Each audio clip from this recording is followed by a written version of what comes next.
Muy bien, bueno, continuamos entonces con la siguiente mesa de este evento de investigaciones en humanidades, resultados y aportes.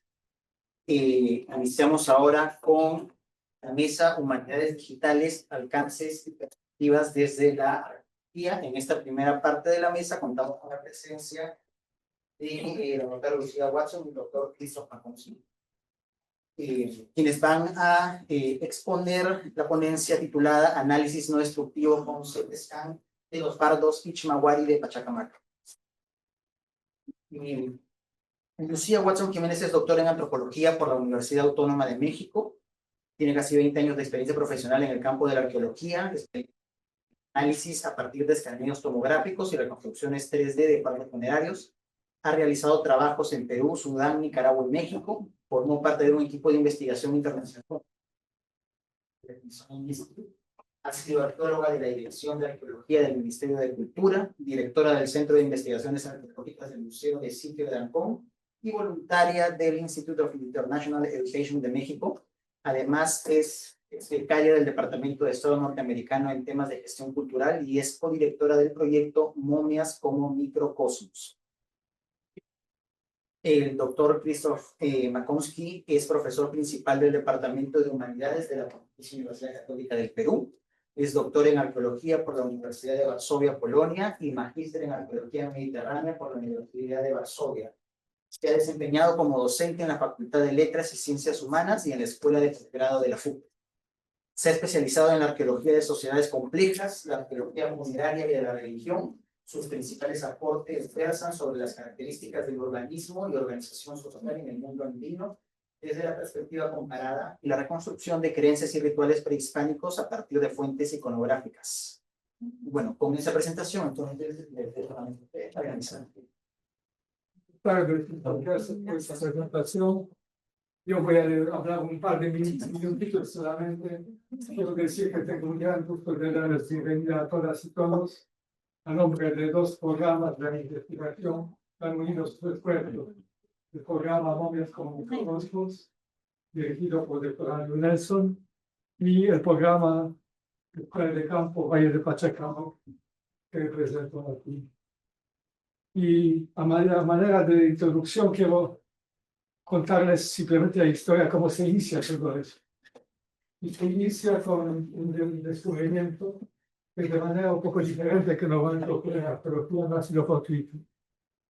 Al comenzar de trabajar en la zona llamada de Cuadrángulo en Pachacamac, nos hemos dado cuenta que partes del muro de este edificio que se llama Cuadrángulo se han caído sobre la superficie adyacente.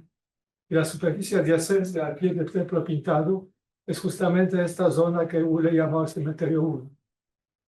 Entonces, desde el comienzo nos apetecía meter Badilejo ahí y ver qué está pasando, obviamente de manera controlada. Y efectivamente lo hemos finalmente hecho.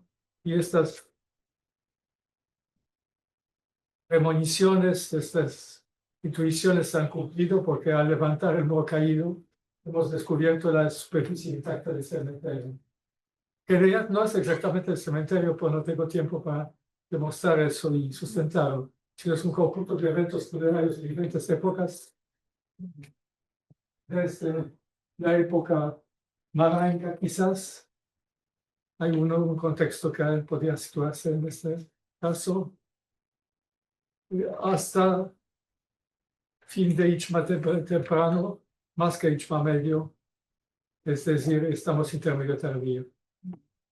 Ha sido para nosotros increíble poder descubrir Arak funeraria intacta, con cámaras y también con videos individuales, y constatar que la buena parte del proyecto está muy bien conservada. Justamente 15 fardos estaban intactos y son estos fardos generalmente que han sido desplazados para no poner otros, mientras que los que quedaban in situ, generalmente por causa de procesos de descomposición de la parte baja, no han sido posibles de rescatar el envoltorio. Entonces, al final de la temporada nos hemos quedado con una situación bien apasionante pero difícil, que tenemos que ver qué cosa hay interior de fardos Va mejor, doctor Carlos, si no atacar. Lógico, bueno, cabe la pena mencionar de que tampoco hay un individuo que tuviese una patología sanitaria dentro de nuestra muestra. Y bueno, como ya les decía el doctor Makoski, gran parte de nuestros pardos corresponden a la segunda mitad del horizonte medio, 2, 3 y 4, y las primeras fases del intermedio tardío. Es decir, estamos hablando de un lapso temporal del 800 después de Cristo al 1300 después. Ahora, vamos a ver también, y esto ya después de trabajar tantos años con fardos, no existen dos fardos iguales. Eso no existe. ¿Okay? Cada individuo en el mundo prehispánico tenía un tipo de tratamiento que si bien comparte con sus demás, digamos, miembros de parentesco, unidad, comunidad, ya lo que quieran ver, en cuanto a posición, en cuanto a ofrenda, pero vamos a ver que no son exactamente lo mismo. ¿Okay? Cada fardo es diferente. Y de esta manera, justamente por esta variabilidad, es que podemos hablar o tratarlo, aproximarnos a temas de identidad individual, como también de identidades colectivas. Bueno, yo entiendo de que se está fomentando aspectos de intervención y que los arqueólogos saben muy bien dónde está Pachacama, pero un poco en consideración a que no todos somos arqueólogos, no todos van al sitio, vamos a hacer un pequeño recorrido para ubicar, ¿no? Bueno, como sabemos, Pachacamac está ubicado en el Valle del Urín, es uno de los sitios arqueológicos prehispánicos monumentales más importantes que hemos tenido. Tenemos una simple visión Google Earth para entender un poco la dimensión y la importancia del sitio que estamos trabajando. Efectivamente, como mencionó el doctor Macosta, es un proyecto de investigación que lleva años en la zona y por lo tanto no responde a un hallazgo fortuito. Los contextos funerarios de los cuales voy a hablar provienen principalmente de estos dos sectores, ¿no? Están marcados aquí. Y vamos a ver que no solamente hay una temporalidad que se pueda fechar, digamos, de manera absoluta, sino que los fardos también nos pueden dar pistas de a qué periodo corresponde, porque en términos generales sí podemos ver patrones. Podemos ver que aquellos del horizonte medio pueden presentar falsas cabezas, como ven acá, mientras que se pierde todo este proceso de antropomorfizar el muerto hacia los faros del intermedio tardío, y bueno, que la muestra no lo tiene, sí lo puedo decir, que también para aquellos del horizonte tardío no se recupera esta tradición de antropomorfizar al muerto. ¿Okay? Ya sea que la comunidad ya incorpora simbólicamente o que ya cobra otro significado. Pero el tema de la falsa cabeza y la elaboración de esta construcción de la persona muerta hacia exterior se pierde para periodos amplios. Bueno, la muestra que yo les dije básicamente se corresponde por 14 individuos, 14 fardos, que vienen del cementerio 1 de Uble, esta parte de acá, mientras que uno se encontró, o se mantuvo como fardo, mejor dicho, de la zona del frontis del Templo Vivo. Si bien la distribución nos hace ver que la mayoría son mujeres y subadultos, resalto de que no estamos hablando de los 73 fardos, sino de aquellos que se mantuvieron en buen estado de conservación.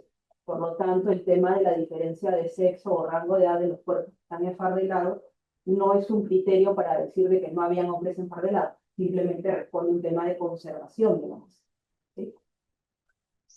Y bueno, aquí esto agradecemos al proyecto que ha tenido bien compartirnos cómo se encontró el material in situ. Vamos a ver que es un área intacta. Podemos ver aquí los cuerpos, no solamente teníamos los farros, como pueden ver, están asociados a vasijas cerámicas, que son otro elemento importante, nos van a hablar no solo de cronología, sino también de los rituales que están vinculados al proceso de enterramiento. Además de costureros, es algo bastante común encontrar los fardos, y vajilla y cuencos que están más vinculados a temas de compartir la comida, que es muy tradicional en nuestras culturas prehispánicas, ¿no? El comer y enterrar, celebrar con ellos. Disculpe, solo estaba viendo la cámara. Y ahora perdí el derecho. ¿Perdemos? Sí, Era un video. sí, ya pasó el video. Sigue, ¿no? Ahí, ahora sí. Muy bien, vamos a entrar un poco a nuestra metodología de trabajo. Cuando nosotros encontramos un fardo, una posibilidad podría ser hacer escaneo tomográfico a todos. Esto no es recomendable por un tema de optimización de presupuesto. Hacer escaneo tomográfico no es algo económico. ¿Okay? ¿Por qué hacerlo? Porque nos permite recuperar la información en 3 dimensiones, que es una información que nos va a permitir llegar a mayor detalle, segmentar, y nos va a permitir una información complementaria a la que podemos obtener con los rayos X, los cuales son mucho más económicos, nos permite obtener la información de la sobreposición de los elementos en 2 dimensiones. Entonces, como proyecto, la metodología que hemos abordado siempre pasa primero, como pueden ver, la observación directa del muerto, que es lo que hacemos todos los arqueólogos. Un buen arqueólogo y describe, por lo tanto tenemos que escribir. Entonces describimos el fardo, fotografiamos, tomamos medidas, y las medidas son cruciales. ¿Por qué? Ese es otro criterio importante. El tema de escaneo tomográfico en este país está limitado al ancho o diámetro máximo del tomógrafo. Es decir, que un material no puede tener una dimensión de más de 70 centímetros. No puedes meter un fardo para acá. Eso no es viable. Entonces tenemos que tener en claro qué fardo va a cubrir ese requisito. Además, como pueden ver, estos fardos no simplemente se recuperaron de campo, también pasaron un tratamiento de conservación preventiva. De esta manera se estabiliza el material para que en la manipulación no se afecte. Siempre estamos pensando en primer lugar en la conservación del mismo. El segundo paso que se hace es hacer una muestra, sobre todo cuando trabajan con colecciones grandes, de rayos. ¿Qué fardos van a pasar a hacer radiografía? En este caso, como la muestra era de 15 y teníamos las facilidades, en el campus de la Católica, pero con equipo de la UTEC, pudimos hacer tomas de rayos X digitales. Los rayos X digitales, como pueden ver aquí, ponemos el fardo, el panel digital se ubica en la parte de atrás, ya no revelamos con químicos como se hacía antes, sino que esto está directamente conectado a la computadora. De esta manera, en automático podemos nosotros ver cada segmento que estamos capturando la imagen, y si vemos de que no tiene la densidad adecuada, el contraste adecuado, podemos volverlo a tomar en ese mismo momento. ¿Sí? Lo que hacemos, como pueden ver aquí, es un soporte, tiene pinzas, se hace una suerte de composición de mosaicos cuando se trata de un fardo tan grande, y tenemos que tener mucho cuidado que en las capturas haya un punto de sobreposición para poder hacer el ensamble general. Con este ensamble, lo que luego hacemos es hacer una selección o una submuestra de qué fardos son los que van a pasar a ser escaneados tomográficos. Muy bien. En el caso de los trabajos de tomografía, nosotros trabajamos con esta clínica, primero porque tiene uno de los mejores equipos de imágenes de captura, y aquí sí es importante decir, los tomógrafos no son los mismos. O sea, cuando ustedes van a estos puestos de tomógrafos que los hacen frente a los hospitales muy baratos, muy probablemente su equipo no tiene el nivel de corte que les podría dar un tomógrafo de alta calidad. Y eso sí va a afectar la captura, y ante eso no tenemos cómo poder resolverlo después en el laboratorio. Y ahí no solamente es el equipo, nosotros también tenemos que saber cómo calibrar el equipo en función de lo que vamos a tomografiar. Y para eso tenemos que considerar sobre todo el grosor del corte. Mientras más delgado es el corte, más cortes tenemos, lo que permite tener mayor detalle de lo que vamos a capturar. ¿Sí? Eso es fundamental. Y bueno, estos son los factores que trabajamos en ese caso de esta muestra. Y aquí tenemos una reconstrucción de ella. Es uno de los fardos. Quería compartir con ustedes uno de los resultados. No solamente, como pueden ver en la imagen, se puede ver en 2 dimensiones, sino que también se pueden generar videos, como se ven acá. Y bueno, este de aquí solamente está desde la parte media. Podemos ver aquí que tiene los palos de soporte como elementos estructurales, que no son ofrendas, diferente de los palos interiores, que ya van a tener un rol un poco menos estructural y probablemente más simbólico, ¿no? Nosotros, ¿cómo trabajamos toda esta información? Y es aquí lo crucial. Hacemos un trabajo en equipo. ¿Okay? Cada uno de nosotros posee información muy valiosa. De esta manera, y una de las grandes ventajas que tiene el poder trabajar con un soporte digital es que podemos hacer autopsias virtuales. Y en plataformas de Zoom, nosotros lo que podemos realizar son reuniones como estas. Aquí estábamos con Cintia, el doctor Makowski, la bioarqueóloga del proyecto, Anita Fernández, el doctor Nelson, bueno, no se ve en la imagen, aquí soy yo, y Doménico, que es el que estaba. De esta manera podíamos tener la información de campo y nos podían decir en qué posición se encontraba el muerto. ¿Por qué eso es relevante? Porque al interior del fardo, los huesos también tienen un proceso de descomposición. Entender cómo se da este proceso en relación a cómo estuvo enterrado es parte de entender este proceso tafonómico. Lo mismo que entender las ofrendas o elementos que están acompañando al muerto. Fuera de la interpretación de lo que vemos sobre la imagen, cuando ya empezamos a hacer diagnóstico de sexo, edad, patología y demás. Bueno, aquí yo les he traído una selección de algunos de estos fardos. Este corresponde al rasgo 42, es el contexto funerario 6. Pueden ver que se trata de un fardo múltiple, tenía dos cuerpos al interior, había un cuerpo femenino y otro subadulto.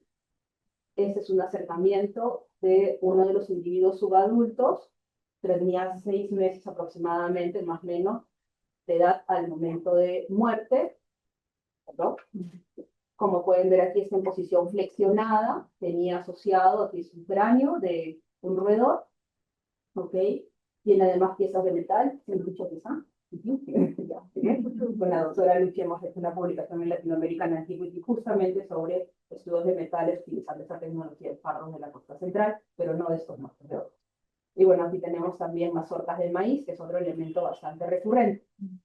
Este segundo fardo se trató de un individuo femenino, se encontraba en posición flexionada, como pueden ver, ¿no? Aquí están las piernas, tenía asociado también un maíz, y algo interesante es su falsa cabeza. Vean que no todas las falsas cabezas son iguales, además, ¿no? Y tenía esta bolsa y una suerte de mochila en la parte de atrás, pero el CT scan nos hizo ver de que no tenía nada al interior, ¿no?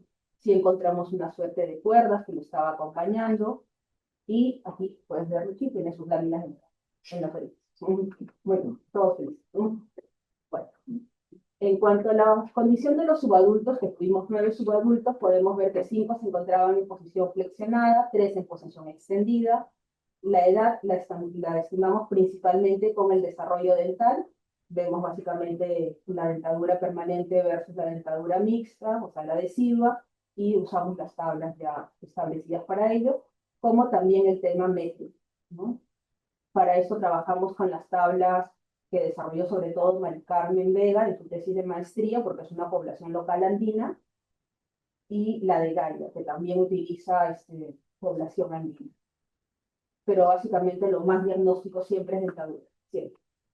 En cuanto a las ofrendas, vamos a ver que lo más recurrente suelen ser, como pueden ver aquí, corongas de maíz con grano, además de cuencos, material orgánico, algunas piezas de metal, como pueden ver aquí, cerca de la boca, suelen estar siempre, no siempre, pero mayoritariamente, o cerca de los orificios de los ojos o por la boca, como también algunas cuencas. Esto suele acompañar a los individuos subadultos.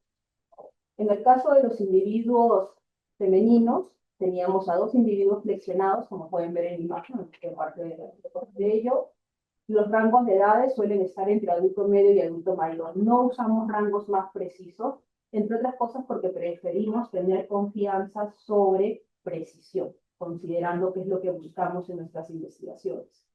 Y bueno, tenía su pieza de metal también. Y bueno, este otro fardo, que es el que estaba frente al frontis del Templo Viejo, como pueden ver aquí, no se encontraba solo, eran 2 fardos juntos. Tenían además en la envoltura diseños, las prendas textiles que los van cubriendo.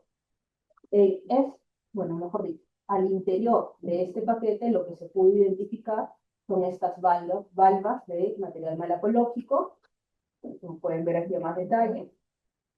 Se trató de un individuo adulto joven, como pueden ver en la posición flexionada, tenía material malacológico, algunos piruros y una aguja de metal. Conclusión, si sigue el tiempo, vamos bien. Bueno, como hemos visto, cada fardo va a tener una peculiaridad, y un número mínimo de individuos al interior del fardo varía entre 1 y 2 cuerpos al interior. Muchas veces pensamos que solo hay un individuo adentro, pero eso no necesariamente es así. En el caso de la muestra de Pachacama, que es 1 y 2, en las muestras que yo he visto de Pulchuco y de Ancón, podemos tener incluso hasta 3 muertos dentro de un fardo. ¿Ok? Entonces, eso también hay que tomar en cuenta. Ahora, sí es importante mencionar que la mayoría se trata de fardos individuales y tienen como parte de su elaboración textiles que van cubriendo un cuerpo desnudo. Hay una, parece, intencionalidad en que el cuerpo del muerto no esté vestido. Si hubiese algún tipo de tratamiento en los cuerpos, vamos a ver que vamos a encontrar, son rellenos de algodón en los ojos. Otra de las cosas que suele ser bastante común, aunque no lo tienen todos, es que tienen un reticulado, como pueden ver, dos, en forma de red, de cuadrícula, de doble fila, y tienen estos palos de soporte, como los que vimos en el video. ¿Sí? Los palos de soporte son más considerados elementos estructurales porque van a dar la forma del palo. Por eso se les considera un elemento de la estructura y no como una ofrenda. Como ya les dije, los subadultos se encuentran en posición extendida y flexionada, pero las mujeres adultas solo flexionadas. No podemos hablar sobre temas de organización social o sobre temas de jerarquía. Claramente es una muestra pequeña que está sesgada por un factor de conservación, pero sí podemos hablar sobre los criterios de cómo se hizo el fardo y qué significaba esto para cada uno de estos individuos. En ese sentido, tener una visión integral de ese individuo enfardado va a implicar cruzar información con la parte de estilos de las cerámicas que lo acompañan, no solamente el fardo como elemento aislado, aunque el fardo en sí mismo ya es un contexto que nos está dando mucha información per se. Bueno, como pueden ver, las cerámicas que están acompañando a estos cuerpos corresponden al istmo inicial, que se encuentran asociados al exterior de estos fardos. Suelen ser estilos sureños y norteños igual, por lo que han determinado en el proyecto. Entre ellos se resalta el epigonal, pachacama, huamanga, imitaciones lambayeque y de casminte, además de tricolor geométrico. Y bueno, en el contexto de esta diversidad de las identidades étnicas, políticas y religiosas, lo que implica un reto es reafirmar la necesidad de tener diferentes entradas de información. La parte osteológica no nos va a dar por sí la respuesta, el fardo en sí mismo nos acerca un poco más al individuo como tal, pero entender esa identidad como colectividad implica entender todo el contexto en su integración. Es decir, los cuerpos que no están enfardados por temas de conversación, conservación, como también el material que está vinculado al exterior. Y bueno, nada de esto sería posible sin el equipo de jóvenes que están sufriendo bajo el sol felices en la tierra. Muchas gracias por todo y gracias a todas las personas que hacen esto posible.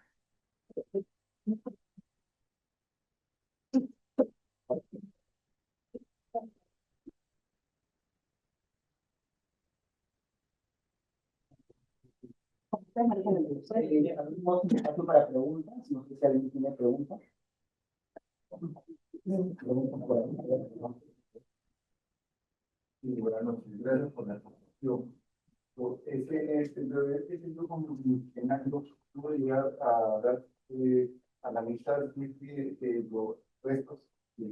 ¿Tenían alguna muerte violenta? ¿Podía ver los cráneos en estado normal o tenían golpes o algún tipo de herida que se podía ver?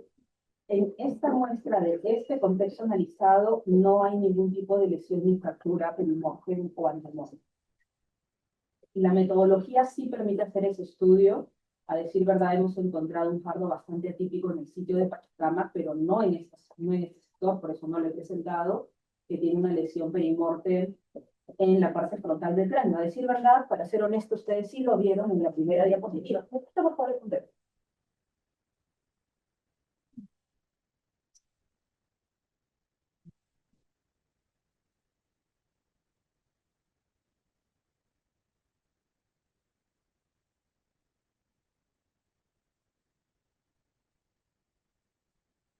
Este cráneo de acá, es literal la reconstrucción del cráneo de uno de los fardos que se encontró en Pachacama, en lo que se recuperó en la zona del exterior de lo que es el MUNA, ¿no?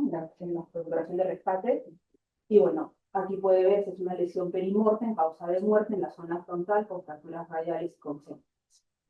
Pero en el caso de la muestra específica que estamos hablando el día de hoy, de ULE, del cementerio 1 de ULE, como de Torres del Templo Viejo, no tenemos evidencia de violencia viva. Una pregunta más. en el escaneo, podría llegar a ver un tipo dentro del faro. Se podría reconocer un tipo dentro del faro. No sé, pues como es material tampoco no resaltaría, ¿no? Sí se puede. Sí se puede porque, bueno, vamos a ver aquí. Los quipus lo que nos va a resaltar, la presencia o no de los quipus sí se puede, porque los quipus son textiles con cordones anudados. Y vean aquí, básicamente esto no es un quipu, no hay cordones ni nada que lo evidencie, pero si se tratase de un quipu, tendríamos la capacidad de ver con los filtros que utilizan.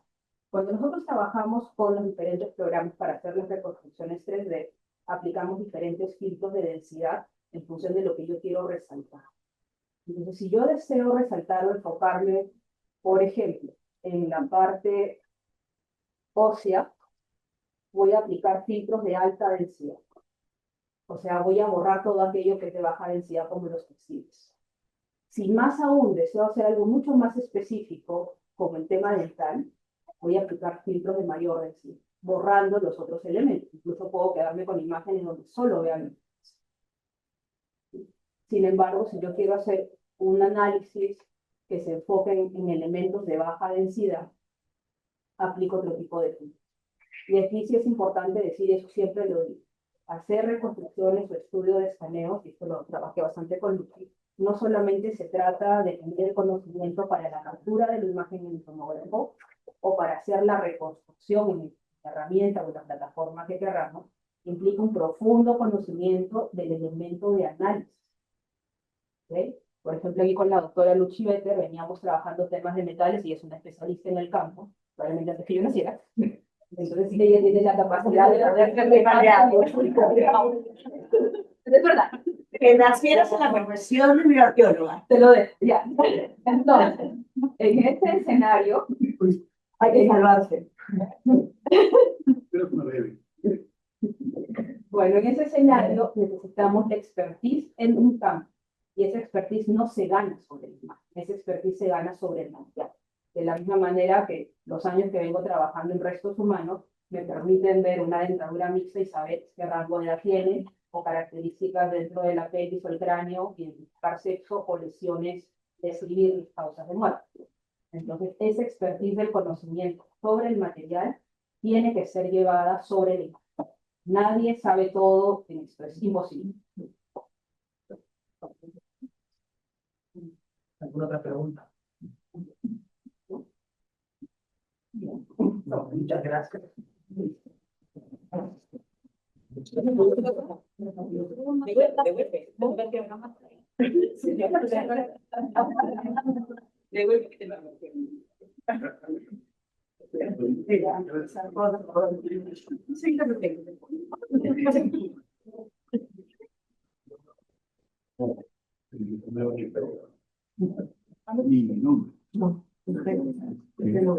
por el tema del salón, porque nosotros tenemos hay clases acá. Pero 15 minutos una charla académica, ni siquiera en la SBA hay como imposible. Sí.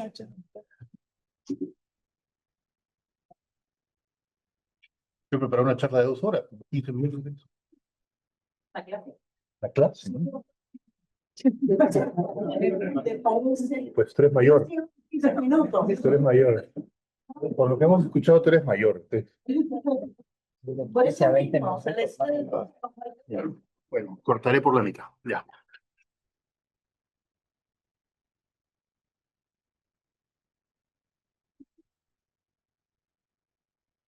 Bueno, primero quiero expresar una queja porque una charla académica de un profesor no puede durar 15 minutos, y menos en su universidad.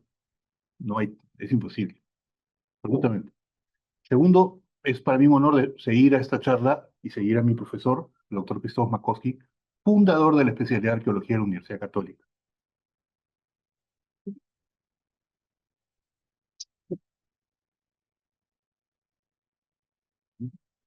Lo vamos a extrañar pronto, pero bueno, todavía unos añitos. Ok. Mi charla es una charla metodológica. He preparado una charla en base a un trabajo que vengo haciendo hace tiempo, que tiene que ver con el tema de modelamiento fotogramétrico tridimensional.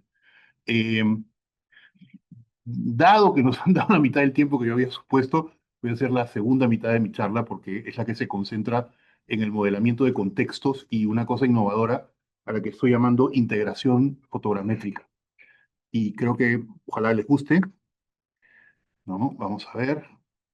Pero en realidad es una parte más grande de otras cosas, ¿no? A partir del próximo semestre se van a comenzar a dictar dos cursos de arqueología digital en la universidad, uno dedicado al modelamiento, ¿no? Que no es drones, por si acaso, ¿no? Es modelamiento en general, y el otro que tiene que ver con, a ver, perdón, ¿dónde estamos? Seagate Expansion.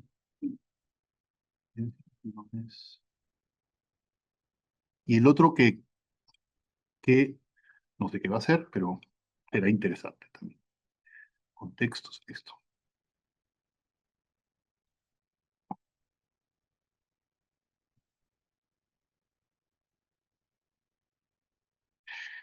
Había preparado una pequeña introducción para llevarlos de la mano desde, primero, la reflexión sobre la historia de la ilustración arqueológica, porque eso tiene que ver con la ilustración arqueológica, ¿no? En el Renacimiento, el tema de la antigüedad, como el doctor Makowski en sus clases maestras de historia del arte nos daba, ¿no? Empezó a ser una temática recurrente, ¿no? Como, primero como background y luego como leitmotiv de la pintura renacentista.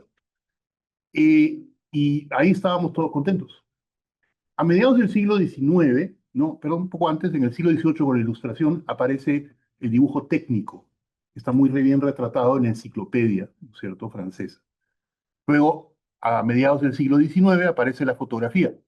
Cada vez que aparecía una nueva técnica de representar, se pensaba que iba a sustituir a las anteriores, ¿no? Y no fue así.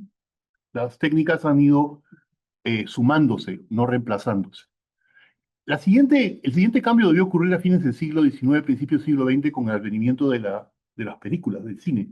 Pero el cine y las películas, ni siquiera el video portátil ha tenido impacto en la arqueología, muy poco, en realidad, porque es un lenguaje con el que los arqueólogos no nos sentimos cómodos. Yo no conozco a ningún arqueólogo que haga videos ni siquiera remotamente buenos, ¿no es cierto? Es decir, no es nuestro lenguaje, fíjense. Y lo hemos despreciado, aun cuando tener una cámara, ahora en el reloj todo el mundo tiene una cámara, pero no lo usamos. Eso cambió en realidad cuando, a más o menos en la década del 80, empiezan a aparecer los programas CAD, ¿no es cierto? Computer Aided Design, ¿no? Es tan reciente como eso. Tan reciente como el 82 sale la primera versión de AutoCAD, ¿no? Y sucesivamente han ido evolucionando diferentes programas de diferentes tipos. La fotogrametría fue inventada alrededor de la Primera Guerra Mundial y aparece con la aviación y con la fotografía. Es una mezcla de aviones, ¿no es cierto?, y fotos. Por eso la asociación que usamos con los drones. Fotos que son tomadas desde una cierta altitud, en un cierto overlap, ¿no es cierto?, que permiten recuperar no solamente la visión bidimensional, sino la visión tridimensional. Fotogrametría quiere decir medir con imágenes. Es decir, que estas imágenes tienen que ser lo suficientemente precisas como para que tengan el mismo valor que tiene un plano, en el que lo que se representa es lo que es. La fotografía no tiene ese valor, como saben. La fotografía distorsiona, por definición, ¿no es cierto?, sobre todo las dimensiones. Entonces, la fotogrametría empezó en esa época. Recuerden los viejos tiempos de los servicios aerofotográficos y las grandes máquinas para hacer estos modelamientos que llevaron a las cartas nacionales, ¿sí? Ahora, también como una brevísima introducción, eh, esto ha evolucionado y en realidad el punto de quiebre ocurre más o menos en la década del 2010, alrededor de 2010. Dos cosas pasan. Después de la guerra de Irán, ¿no? La tecnología que permite manejar los drones se acelera enormemente. El aeromodelismo ha existido siempre, ¿no es cierto? Desde que yo era un niño, la gente volaba avioncitos de papel, ¿cómo se llama?, de madera de balsa. Pero nunca les pusimos una cámara porque era difícil de maniobrarlos, en realidad. Lo que sucedió fue que el software que lo maneja es el que evolucionó.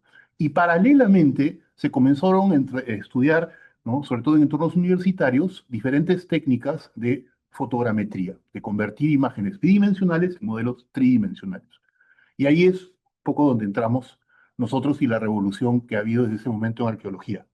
Hay cuatro tipos completamente diferentes de modelamientos, tres de los cuales no voy a tratar porque no va a alcanzar el tiempo, ¿no? Una cosa es modelar artefactos, ¿no es cierto?, que puede ser en el campo, en un museo, en una plaza, donde generalmente, ¿no es cierto?, podemos modificar la luz, ¿no es cierto?, podemos iluminar, podemos manipular, ¿sí? Luego tenemos el segundo tipo, que es el modelamiento de contextos, que es de lo que yo voy a hablar, ¿no? Donde no podemos modificar la luz y donde, igual que en el anterior, se utiliza esencialmente cámaras de fotos, no drones, ¿no? La tercera y la cuarta categoría son el modelamiento de sitios y de regiones, para los cuales se necesita drones, ¿sí? Pero algunos detalles siempre se pueden agregar con cámaras de fotos. En un extremo están los artefactos que son 100% cámaras fotográficas y en el otro extremo están las regiones que son 100%, ¿no es cierto?, drones. En medio está, ¿no es cierto?, los contextos que son básicamente fotos con algo de drones, es decir, imágenes cenitales o oblicuas, y los sitios que son esencialmente drones con algunos detalles que podemos agregarles, ¿no es cierto? Ok. He escrito ya 2 artículos que están publicados, uno sobre regiones y uno sobre sitios. Estamos preparando ahora el de contextos y en algún momento haremos el otro.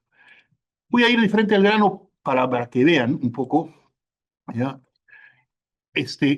Paso por paso, un poco cómo hemos ido avanzando. Miren, el primer tema es cómo utilizar esas técnicas para poder hacer modelamiento, registro, documentación de contextos. Esta es una tumba, estas son un conjunto de 50 fotos más o menos, con los cuales hago una nube de puntos, ¿no es cierto?, a partir de la cual genero un mesh y una superficie que luego voy a texturizar.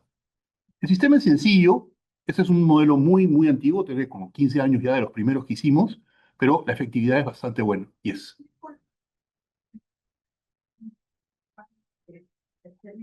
Y se compartan por medio de eso. No sé si me pueda permitir compartir las imágenes, porque solo las estamos viendo acá, pero el siguiente. Sí, procedo, pero mis minutos. No se preocupe. Serán recompuestos, lo mismo. Podría.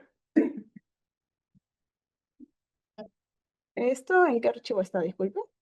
Es Es este de acá. sí. Lo voy a copiar bien. Copiar mi presentación. Lo eliminamos si gusta después. Solo para la presentación de acá. Lo llamo para ver cómo le estoy. Cosas que no hago. Disculpe.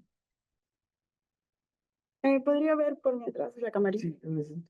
Sí, porque un momentito, con mis disculpas, mil disculpas.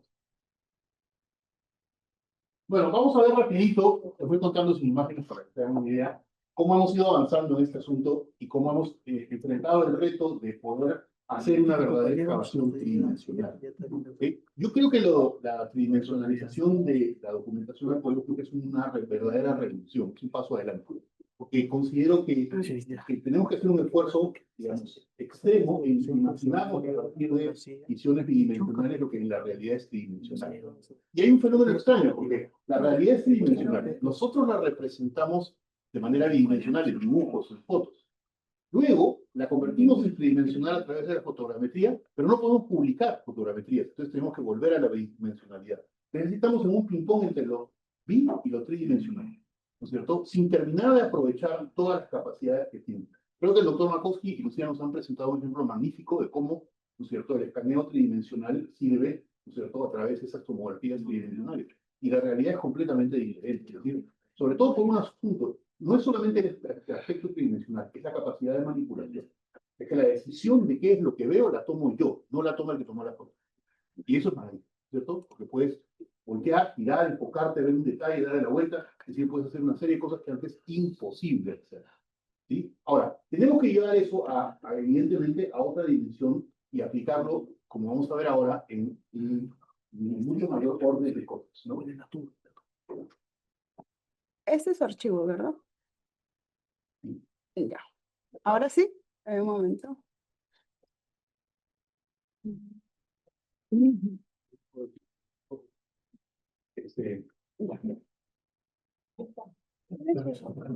¿Qué? ¿Con eso puede manejarlo? No, señorita, es muy bien. La cámara no lo va a enfocar. No se preocupe. No, la idea es que vean eso. ¿Puedes apagar la luz un poquito?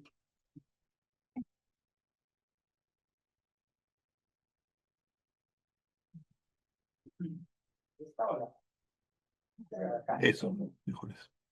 Ok, miren. Entonces estábamos en primer asunto, unidades de excavación, ¿no es cierto? Los primeros intentos que hicimos, que creo que son interesantes, son estos, ¿no? Eh, Tratar de construir un mosaico de imágenes cenitales de baja altura para poder retratar, ¿no es cierto?, aspectos como estos de aquí. Este modelo de un conjunto, de una unidad de excavación de Moro muy primitivo, muy temprano, es interesante porque ninguna foto en este modelo es cenital, ninguna foto es de dron. Todas son fotos tomadas lateralmente. Y sin embargo, se puede reconstruir perfectamente la tridimensionalidad de una unidad de excavación. Lo mismo en este caso, ¿no es cierto? Entonces comenzamos a probar con esos métodos, porque la verdad es que en esa época no habían drones. Esto es anterior a que aparezcan los drones. Hicimos muchos ejercicios como este, por ejemplo, ¿no? Que es la siguiente capa, igual registrado solamente con fotos cenitales, perdón, con fotos oblicuas tomadas desde el borde de la unidad de excavación. Es decir, que no hay ninguna excusa para que alguien diga no tengo drones, por lo tanto no puedo hacer una imagen tridimensional. ¿Sí? Bueno, aquí hay unos ejemplos últimos hechos en la excavación de Luis Muro en Úcupe, ¿no? Para que se hagan una idea un poco con drones y sin drones, ¿no? Los resultados que se pueden obtener, ¿no? Y como pueden ver, realmente los resultados son magníficos cuando se hacen con cámaras de muy cerca, ¿no?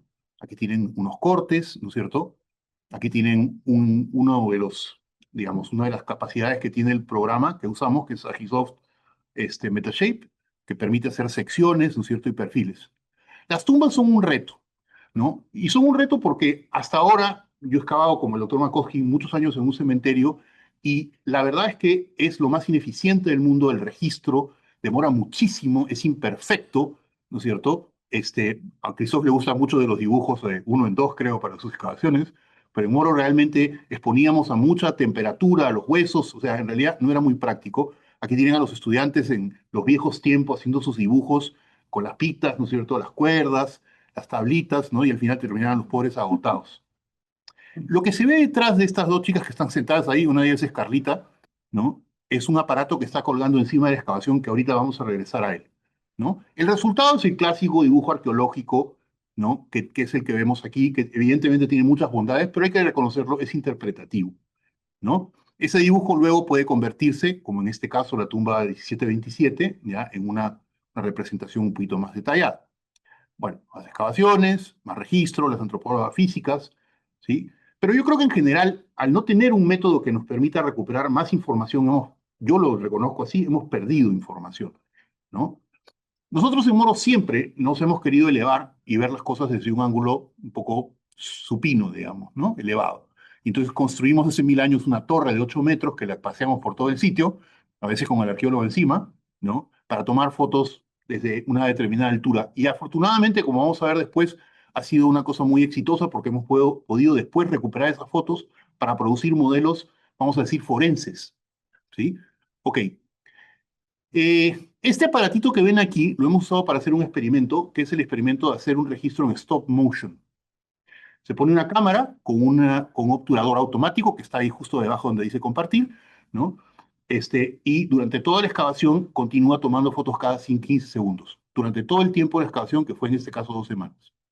Eso es interesante, sale algo positivo, ¿no? Pero son un montón de fotos que después utilizas relativamente poco, ¿no? Ahí tienen al aparato, ¿no? Que tiene la capacidad de generar un ángulo, ¿no?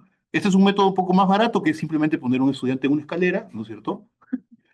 Pasearla de lado a lado para tomar este tipo de fotos. Y eso es una reconstrucción. Hay una vieja publicación de un sistema que se llamaba el Holmes Boom, que es un sistema para tomar fotos usando algo muy parecido, ¿sí? Siempre los arqueólogos hemos querido tener esa vista cenital, ¿no es cierto? Siempre hemos luchado por esa vista cenital, eso no es ninguna novedad, y aquí hay unos experimentos, ¿no?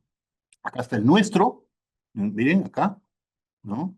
Aquí está Ilana Johnson haciendo este registro. Es bastante engorroso, pero en realidad da un resultado relativamente bueno porque son fotos a una altura muy baja, 3 metros, en este caso 4 metros, ¿no es cierto?, que generan un mosaico completo de imágenes que permite una reconstrucción bastante detallada. Fácil de hacer, fácil de usar. Pero con el advenimiento de los drones, evidentemente, estas técnicas ya son más o menos obsoletas, ¿no? Aquí tenemos modelamiento tridimensional con esos funerarios registrados sin criterio fotogramétrico, es decir, las cosas que hicimos antes del año 2012, en el que efectivamente empezamos a registrar todo con este método. Esta es la tumba 1045 de Moro, se excavó en el año 2002, antes de que exista la palabra fotogrametría o drones, ¿no es cierto? Este es el típico registro, el dibujo con el dron, ¿no es cierto? Un trabajo tremendo, pero ¿no? Una tumba muy interesante, no vamos a entrar en detalles, pero aquí tenemos el intento de recuperar esa información, ¿no? Produciendo modelos tridimensionales. Y este es un modelo tridimensional producido en base a un...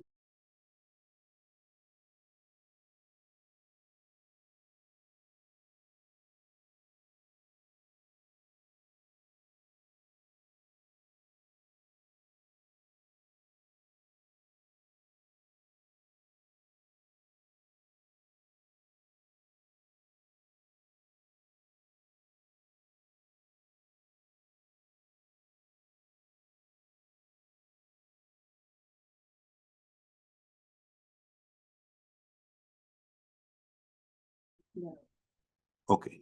¿Ven? Otro. Arquitectura. Con la arquitectura se pueden hacer cosas muy interesantes. Esto de aquí es una excavación en Chanchan, donde descubrieron el acceso principal de la Huaca Gran Chimú, ¿no es cierto? Y ahí pueden ver el modelamiento que se puede hacer en gran detalle, y esto es estrictamente con drones, pero volando a muy, muy baja altura, lo cual necesita de una pericia en el manejo del dron que tiene que ser muy grande. El dron está volando a 2 metros sobre el nivel, ¿no es cierto?, del objeto que está retratando, ¿no? O sea, esto es, como dicen en esas películas, no trate esto en casa. Hasta que no lo sepa hacer, no se mande, ¿ya?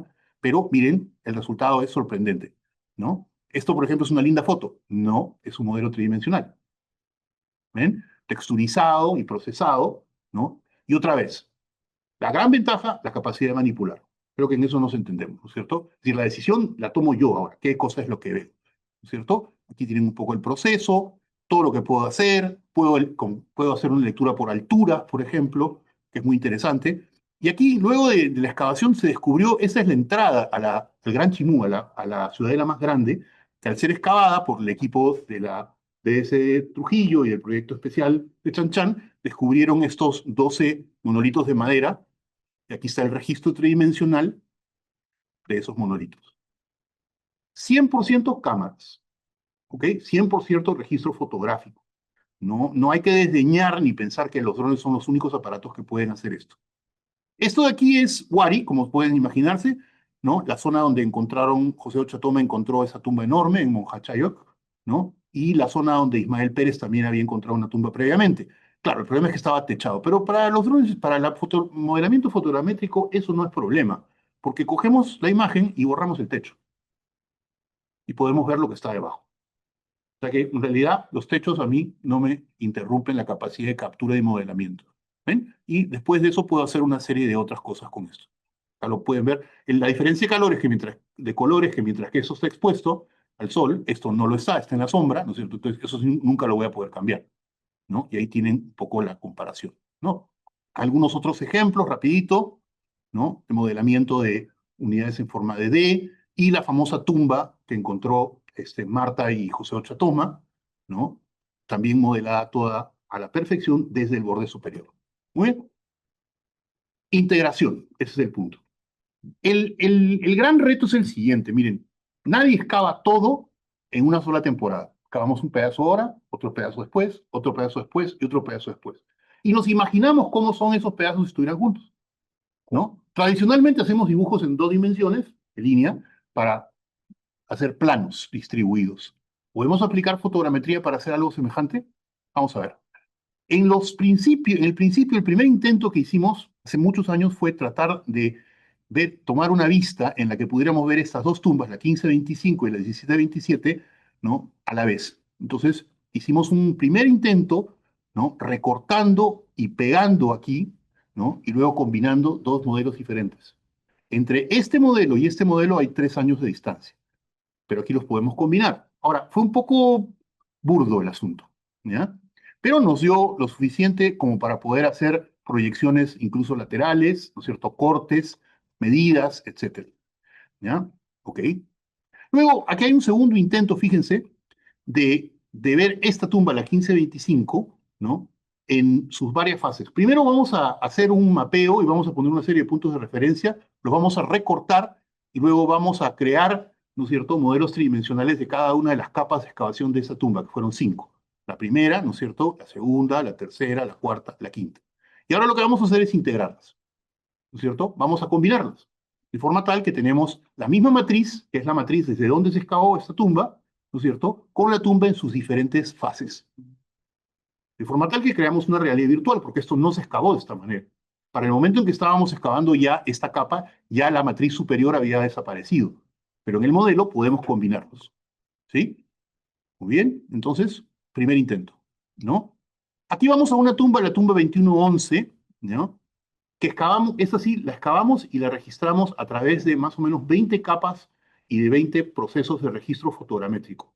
Básicamente 2 veces al día hacíamos registro, en la mañana y en la tarde, con puntos de referencia común que nos permitieron hacer cosas como generar todos estos modelos tridimensionales que pueden ver aquí y que son, ¿no es cierto?, miren, uno tras otro, sobrepuestos que revelan entonces, ¿no?, las diferentes fases de esta excavación. Yo me puedo imaginar esto, pero verlo es otra cosa, ¿sí?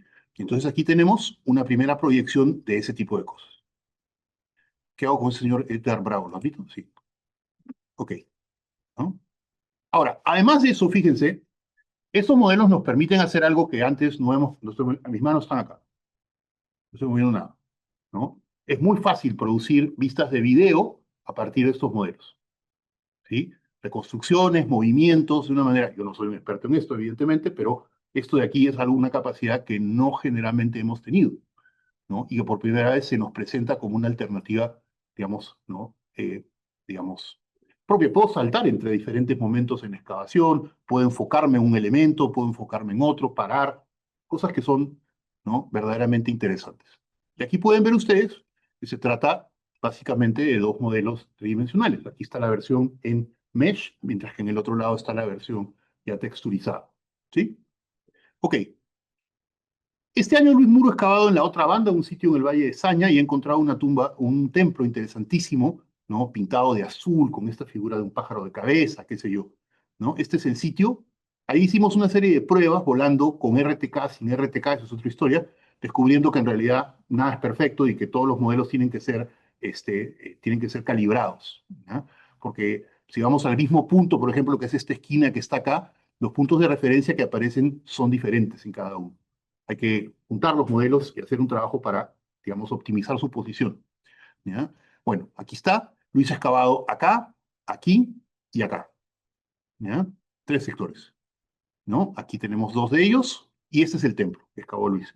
Pero Luis había excavado el año anterior, en el 2024, había excavado aquí, había encontrado un templo también de las mismas características, pero en mucho menor estado de conservación. Entonces, lo que vamos a hacer es, vamos a coger lo vamos a modelar estrictamente con drones, mientras que el año pasado lo modeló Héctor, ¿no?, usando un método más convencional, con drones y con imágenes fotográficas. Combinamos y podemos tener juntos los dos templos, ¿no es cierto? Incluso las alturas corresponden, ¿no? Y aquí pueden ver esta posibilidad de integrar. Es decir, yo puedo combinar la excavación del año pasado con esta. En este caso eso es posible porque habían puntos comunes entre las dos unidades de excavación. Caso contrario, tendría que utilizar puntos de referencia absolutos. Pero los puntos de referencia absolutos, ¿no es cierto?, así sean hechos con el mejor equipo del mundo, tienen errores, ¿no? Eso es lo que hemos aprendido. ¿Y cómo se llama? Y por las buenas y por las malas. Podemos combinar incluso sus líneas de nivel, sus curvas de nivel, ¿sí? Y esta es la prueba máxima porque estos colores representan diferencias altitudinales. Y como verán, están perfectamente alineadas, ¿sí? Ahí están. Puedo corregir los colores, ¿no es cierto? Y voy a encontrar ese tipo de cosas. ¿Ven? Ese es el templo que excavó Luis este año, ¿no? Con estas pinturas azules. Hay un templo anterior que está aquí arriba. Y esto que se ve acá abajo es, ¿no?, el templo anterior. Curvas de nivel, ¿sí? Puntos de referencia, que eran pocos en realidad, ¿no? Y las uniones. Y finalmente puedo hacer medidas que atraviesan los dos modelos. ¿Y cómo se llama? Y ahí está. ¿Sí? ¿Interesante? Evidentemente porque puedo puedo excavar ahora con esta lógica. Evidentemente, mientras más consciente soy de cómo se debe de excavar y de cuáles son los puntos que debo tomar, el proceso se va a hacer mucho más fácil y mucho más automático. Ok, este es un segundo ejemplo, el ejemplo de la Huaca de la Capilla. A lo largo de varios años, Luis Muro, para su tesis doctoral, y yo mismo hemos excavado unidades en esta huaca, ¿no? Distribuidas en la parte frontal y en la parte superior de la huaca. El problema es que nunca pudimos verlas juntas hasta ahora, en que las hemos colocado todas en una matriz que es la huaca misma, ¿no es cierto? Todas las unidades que corresponden a más o menos 10 años de excavaciones, ¿no? Y las hemos podido ubicar, ¿no? No solamente en esta vista en planta, sino también en vistas tridimensionales. ¿Sí? Hay pequeños errores que tienen que ver con la forma como se excavó y qué sé yo, pero básicamente la posición de todo es más o menos correcta, ¿no? Acá tenemos la vista en ¿cómo se llama? En mesh, alturas, ¿no? Ok. Y aquí pueden ver ustedes el origen, ¿no? Diferentes levantamientos, diferentes modelamientos de cada una de las unidades en el contexto de la huaca, que se van a ir uniendo, cortando y uniendo hasta formar esto que ven aquí, ¿no es cierto? Que es una proyección altitudinal donde tenemos los huecos que corresponden a cada una de las unidades. Una vez que está hecho eso, cuestión simplemente de colocar cada uno de estas unidades de excavación en su sitio. ¿Sí? Muy bien. ¿Listo? Entonces, ahora, ahí lo pueden ver. A ver, vámonos al... Lo más interesante siempre es lo último. Bien, al final, lo que he estado trabajando en los últimos meses es algo que me parecía imposible cuando empezamos. Escoger esta unidad de excavación, que es la unidad central de San José de Moro, mide 55 metros por más o menos 25 metros. Se excavó durante 12 años continuos y cada año hicimos diferentes unidades y diferentes capas, ¿no? En general son como unas 15 capas por unidad de excavación, ¿no es cierto? Se han encontrado una enorme cantidad de tumbas en el asunto, pero todas se han hecho un poco por separado. Lo que hemos tratado de hacer, este es el área que está ahora techada en parte por el Ministerio de Cultura, acá está la Huaca La Capilla. Aquí pueden ver algunas de las imágenes de los registros que se hicieron a lo largo de los años, ¿no? Y aquí pueden ver ustedes, por ejemplo, la tumba 2111 que les enseñé hace un momento, ¿no? A través de este proceso de registro. ¿Sí? Bueno, esta es una reconstrucción utilizando, ahora se les enseño, ¿no? Pero para que vean un poco la variedad, ¿no? En los primeros años usábamos la torre, por eso tenemos estas fotos altas, ¿no? Luego seguimos usando la torre, luego usamos la torre, por ejemplo, aquí, y lo que ven en colores es alturas, ¿no es cierto? Otras visiones aquí. Aquí estamos combinando fotos tomadas desde la torre y desde el borde superior de la unidad de excavación con fotos internas, aquí solamente desde la superficie. Es decir, hay varios métodos de registro que han ido usándose a lo largo de los años, pero todos destinados a generar esta perspectiva tridimensional. Y la cuestión es ahora, ¿no es cierto? Acá hay un poco de drones, acá también, ¿no? Aquí hay un montón, ¿sí? Pero aquí los drones en la época en que los drones no tenían autopilotos y había que volar todo a mano. Entonces por eso es que no hay líneas rectas, ¿no? Todo era como zigzags por todos lados. Aquí ya estamos volando con un autopiloto, ¿no es cierto? Que hace un registro mucho más parejo porque me permite controlar altura, distancia, velocidad, orientación, ¿no? Lo mismo en este caso. Aquí tenemos algunas de las tumbas excavadas y registradas, ¿no es cierto? El enjambre de fotos depende de la calidad y de la complejidad del contexto que se va a registrar, evidentemente, ¿no? Aquí también, ¿no? En diferentes momentos. Este, por ejemplo, es la tumba 1727 en diferentes momentos de excavación, ¿no? Una vez que los hemos logrado. Miren, aquí estamos antes de empezar la excavación, hay un cuerpo ahí en el relleno, siguiente capa, aparece otro cuerpo, sigue la mancha, seguimos bajando, aparecen otros restos, seguimos bajando, encontramos la antecámara funeraria, ¿no es cierto? Seguimos bajando, ya está la cámara funeraria en su sitio, ¿no es cierto? Y se amplía a la cámara funeraria misma, que es la que contiene el ataúd, ¿no es cierto?, de un individuo principal con una mujer que está tirada para un costado, ¿no? En un antiguo ataúd que fue desmantelado, ¿no? Y aquí tenemos ya la cámara vacía prácticamente y aquí ya rellenada. Todas superpuestas, ¿sí? Y eso creo que es bastante interesante, ¿sí? Ahora, para el final, el gran final, bueno, les puede parecer aburrido. Para lograr tener una mejor ubicación y georreferenciación necesitamos un plano de confianza. Y ese plano de confianza tiene que ser hecho como mínimo con un aparato que tenga RTK, ¿no? Este es un plano hecho con RTK, pero lamentablemente ya el Ministerio de Cultura había venido y había puesto un techo. No importa, borramos el techo. ¿Sí? Borramos el techo, tenemos esta vista, colocamos una serie de puntos cuya digamos, coordenadas conocemos, porque además las arroja el modelo tridimensional que están viendo, ¿sí? Y entonces con eso vamos a comenzar a hacer un borde que vamos a extraer de otras imágenes y vamos a comenzar a colocar diferentes capas, ¿sí? Diferentes capas de excavación a lo largo del tiempo, ¿no? Para ver los diferentes momentos. Es decir, estamos integrando todos esos dibujos. Al final, en este modelo hemos logrado integrar 90 de estas capas. El poder del software es tan grande que no colapsa con 90 capas. Yo pensé que iba a colapsar mucho antes, ¿no? Y entonces, fíjense, voy a ir colocando los elementos, ¿no? Y por primera vez tengo la capacidad de ver mis 3 tumbas de cámara en su sitio exactamente. No las habíamos imaginado, pero nunca las habíamos visto, ¿no? Y eso es muy importante, ¿no? Como dijo Lucía, la visualización en arqueología es esencial, ¿correcto? Muy bien. Entonces, fíjense, capas, ¿no? Que me permiten luego hacer preguntas. ¿Dónde empiezan estos fenómenos? ¿Cierto? No es tan fácil, ¿no? Eso que aprendimos en algún curso de que la boca de la tumba, eso es mentira, eso no se ve. ¿Ya? La boca de la tumba desaparece porque la siguiente capa sigue chancando, ¿no es cierto? Y evidentemente se sigue hundiendo la tierra. Entonces, no es tan sencillo. Hay que seguirlo y buscar la pista. Y esta tumba, por ejemplo, aparece probablemente en esta capa estratigráfica, ¿no? Ahí es donde aparece. Luego aquí ya hay una alteración, ¿no es cierto? Seguimos bajando, ¿no? Y fíjense, tengo todo integrado. Puedo ver en cualquier momento los periodos, en los diferentes periodos, por ejemplo, ¿no? El Mochica tardío, donde hay bastante arquitectura, ¿no? Acá, el Mochica medio, donde desaparece la arquitectura y tenemos sobre todo áreas de ocupación, producción de chicha en grandes cantidades, paicas, muchos cinajones, ¿no? Y aquí pueden ver ustedes, ¿no? También puedo, ya que tengo esto listo, puedo hacer una pasadita y una visita virtual por la excavación, ¿no? Echándole una ojeada, las tumbas, en su momento, digamos, en cualquiera de sus momentos de excavación, ¿no? Muy bien. Lo mismo acá.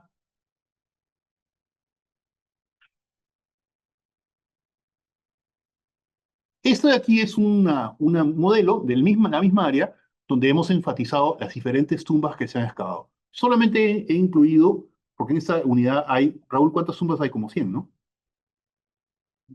Sí, ¿no? Solamente hay 3 grandes tumbas de cámara, hay una cantidad importante de tumbas de bota y hay muchísimas tumbas de foso.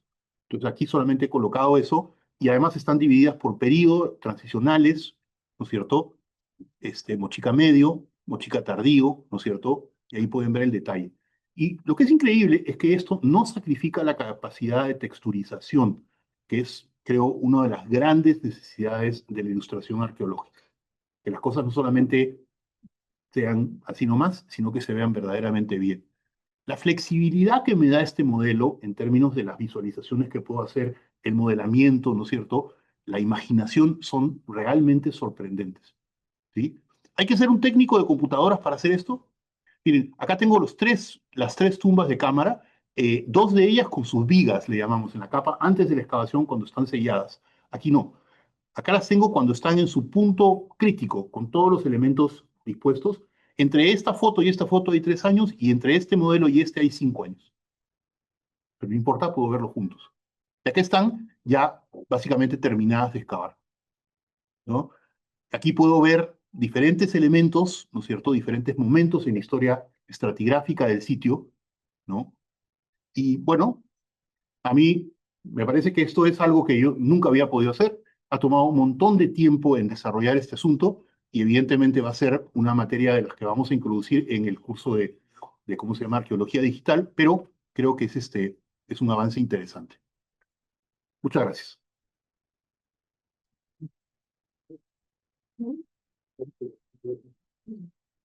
Chao. Gracias. ¿Listo? Ya. Tenemos unos minutos para una ronda de preguntas. No sé si alguien quiere preguntar. Dos preguntas. Dime. Muy puntuales. La primera es en relación a la gestión de la información. ¿Cuál ha sido el desafío dada la cantidad de registros y los años en todas las temporadas? ¿Cuál ha sido el desafío para que esta información sea algún tipo de repositorio, nube, tengas un backup? Bueno, tenemos un montón de backups. Está muy ordenada, eso sí te puedo decir. Hemos sido durante los 32 años de excavaciones en Moro, hemos sido muy ordenados en llevar la excavación, digamos, con criterios semejantes, afortunadamente. No siempre ha funcionado. Miren, no les he podido enseñar las capas superiores porque como estaban tan superiores, no tengo suficientes vistas cenitales como para poder modelar las primeras capas. O sea, es a partir del metro más o menos que ya puedo hacerlo. O sea, hay cosas que no se pueden hacer, ¿no? Y entonces está todo muy ordenado.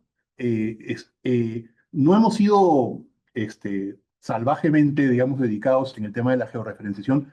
Si lo tuviera que volver a hacer, utilizaría mucho más puntos externos de referencia. Olvídate de las esquinas porque las esquinas cambian un montón. Tienes que tener puntos de referencia externos en la excavación, ¿no? Que sean tus puntos de referencia fijos, que hubiera ayudado muchísimo. Aún así, hay que hacer una serie de manipulaciones porque hagas lo que hagas, igual la cosa no funciona a la perfección, ¿no? Ahora, estoy trabajando ahora en ver cómo podemos seccionarlas, cómo podemos ver, digamos, cómo podemos introducir otros elementos. Pero en mi experiencia, después de trabajar tantos años en este sitio, es la primera vez que podemos tener estas vistas. Me encantaría poder regresar hasta el año 1991, donde empezamos, ¿no? Pero esas fotos, imposible, ¿no? Yo creo que en el año 2000 es el punto, digamos, donde podemos comenzar a hacer. Pero se puede ir para atrás y recuperar mucha información, ¿no? Si la excavación ha sido hecha y las fotos han sido tomadas correctamente, o sea, es increíble lo que se puede hacer. Claro, toma mucha experiencia en el manejo del software, pero se puede recuperar información. Yo estoy seguro que las tablas del Urim, por ejemplo, se podría modelar en 3D, ¿no? De pe a pa, todo completo, ¿no? Entonces, sí. Y más visionaria en relación a si has pensado integrar la inteligencia artificial. Mira, yo uso la inteligencia convencional, que tengo poca, pero que me basta, ¿no? Y la artificial no sé para qué me serviría, porque en realidad, o sea, digamos, es que está muy de moda decir todo es inteligencia artificial. A mí, yo ya no más. Lo que sí me gustaría hacer es poder, y estamos trabajando con Raúl en la posibilidad de pasar todo esto a GIS. Pero ojo, el GIS, o sea, hay dos caminos en la arqueología. El año pasado tuve una beca en la Universidad de Burdeos, fui a un laboratorio que se llama Arqueovisión, especializado en esto. Y ellos, el primer día me dijeron, mira, hay dos caminos que puedes seguir, la fotogrametría o el GIS. La fotogrametría es para hacer esto, para hacer visualizaciones complejas. Y en eso es imbatible, ¿ya? Mientras que el GIS es para hacer data, básicamente. Está mucho más cargado hacia la data. Y entonces ellos básicamente van por este camino. Me gustaría hacer la integración, yo no sé nada de GIS, pero por eso estoy trabajando con Raúl, ¿no es cierto? Y vamos a ver hasta dónde podemos llevar. Porque evidentemente hay, sobre todo, queries, ¿no? O sea, preguntas que uno quiere hacer. Cosas rápidas, ¿no? Dame todas las tumbas Mochica Medio, pa, ¿no es cierto? Pónmelas. Ubícame tumbas entre tal altura y tal altura, ¿no? Que justo la IA ahora, que está integrada también a GIS, te permite visualizar de una manera mucho más práctica eso. Bueno, Pues te invitaremos a que te juntes al Dream Team. Sí, supongo que sí, hay muchas cosas que se pueden hacer, ¿no? Ahora conversando mi camino para acá, yo les decía a los estudiantes, hace muchos años cuando yo regresé a Estados Unidos, el doctor McCoskey tuvo a bien volver a contratarme, mira qué mala idea, ¿no? ¿Y cómo se llama? Y dicté un curso que se llama Informática Arqueológica, fue una novedad, hacíamos Corel Draw en esa época, ¿no es cierto? Pero yo creo que la idea de que los estudiantes de arqueología estén muy, pero muy imbuidos de este tipo de desarrollos informáticos. ¿Cuántos saben usar Blender, por ejemplo? ¿Mm? ¿Cuántos saben realmente hacer CAD? ¿No? O sea, o sea, ya la cosa se mueve a un ritmo y en una dimensión en la que uno dice, pucha, llegué al final de mi carrera y no aprendí esas cosas. Entonces, hay que ponerse las pilas rápido, ¿no? Bueno, vamos a retomarlo, porque ahora va a haber en la currícula dos cursos, uno de Digital 1, que lo voy a hacer yo, y seguramente el de Digital 2, que lo va a hacer el nuevo profesor que se ha contratado, ¿no? Pero esto es pasión. Esto es pasión. O sea, para hacer esto, he estado trabajando a razón de 15 horas diarias en mi casa encerrado 3 meses, ¿no? Y esto no es algo no hay un manual. Bueno, además MetaShape, para los que lo conocen, no tiene manuales, ¿no? Es adivine usted, ¿no? Entonces, es cuestión también de probar y tratar y hacer una serie de cosas, ¿no? Pero yo creo que esto es un avance importante. Además, hay un último punto. Miren, la arqueología se debe al público. La arqueología tiene que responderle al público. La gente tiene que enamorarse de la arqueología. Si la gente no se enamora de la arqueología, nos vamos a quedar sin plata, sin apoyo y sin nada. Entonces, la gente tenemos que hablar en un discurso que también le parle, ¿no es cierto?, a lo que el público puede entender. Y este tipo de imágenes y este tipo de visualizaciones, ¿no es cierto?, tienen ese efecto, ¿no? Sobre todo esa capacidad de manipular, ¿no?, de ver, de acercarse, ¿no? Creo que es esencial. ¿Sí? Ok. Sí. el sistema para hacer la fotogrametría está estandarizado en todas las universidades, es decir, lo que podemos ver gracias a su trabajo es el mismo sistema que puede utilizar la universidad, no sé, Samar, por otra universidad, o cada instituto tiene su forma de hacer fotogrametría, tiene su forma de tomar, no sé, 100, 200, 300 fotos para hacer el trabajo, o es independiente cada... No, hay poca estandarización y yo honestamente no he visto esto nunca, ¿no? Incluso se los he enseñado a los franceses ahora, con los que he trabajado, claro, algunos intentos hay por aquí y por allá, ¿no? Hace años en Chantal-Hughes, que estaba trabajando un amigo mío que se llama Nicolo de Lunto y estaba haciendo cositas así, ¿no? Pero eran cosas bien básicas, pedacitos y pedacitos, ¿no? Pero ahora, yo no he inventado el software, ¿eh? Ojo, yo simplemente lo uso, ¿no? Pero creo que se puede hacer y efectivamente deberíamos de llegar a un estándar. O sea, yo creo que el estándar debería ser que toda excavación arqueológica se registre fotogramétricamente, ¿no? Yo sé que hay gente que le tiene un cariño y un camote enorme a los dibujos, pero, o sea, ahora lo que nosotros hacemos es, excavamos los contextos con enorme pulcritud y hacemos un registro fotogramétrico, digamos, mucho, o sea, el tiempo que antes dedicábamos a dibujar, lo dedicábamos, ya me voy, Luchi, ¿no? Lo dedicábamos a, ¿cómo se llama? Ahora a hacer una excavación mucho más pulcra que te permita tener esto. Y lo que vamos a probar en la próxima temporada de campo ahí es a cuando se levanta un cuerpo, por ejemplo, levantarlo fotogramétricamente, quiere decir levantarlo pedazo por pedazo. Porque si yo tengo un cuerpo con un brazo y luego tengo un cuerpo sin un brazo, la resta del segundo sobre el primero me da el brazo. ¿Eh? Entonces puedo comenzar a hacer, ¿no?, partes y secciones y puedo comenzar a tener otros tipos de resultados, ¿no? Eso básicamente por la influencia de la arqueotanatología francesa, ¿no es cierto? Que enfatiza mucho el tema de la tafonomía y las modificaciones, pero para eso se requiere de tener un tipo de registro que va mucho más allá de lo que hemos estado haciendo. Hay que hacer un esfuerzo mayor. Pero si eso lo juntamos a estos métodos, yo creo que tenemos ¿no? Pero todavía hay mucho campo por recorrer, hay que experimentar. En este proyecto, en otros, yo, por si acaso, además estoy encantado de recibir cosas para modelar, ¿no es cierto? Sea contextos o para hacer ejercicios y ejemplos que puedan llevarnos, empujar hacia adelante el asunto, ¿no? Muchas gracias. Bueno, muchísimas gracias. Gracias, Luis Jaime, por dejarme 5 minutitos del tiempo que nos queda. Se agradece enormemente. Así que procuraré ir lo más rápido posible para llegar al tiempo previsto. Este es un trabajo que hemos hecho en coautoría con la doctora Elsa Tomás, acá presente, que la parte bioarqueológica es parte de su tesis de doctorado y la parte metales es un trabajo que hice para la empresa Trashumante SAC. Así que en un momento dijimos, ¿por qué no combinamos esto? Y armamos pues un trabajo en donde se vea la bioarqueología y la arqueometalurgia. Así que este es el resultado que además acabamos de presentarlo a una revista justamente el día sábado. Lo incluimos en la plataforma de dicha revista. El trabajo se llama Identidad y uso de metales en un genio metalúrgico virreinal en la Sierra Central del Perú.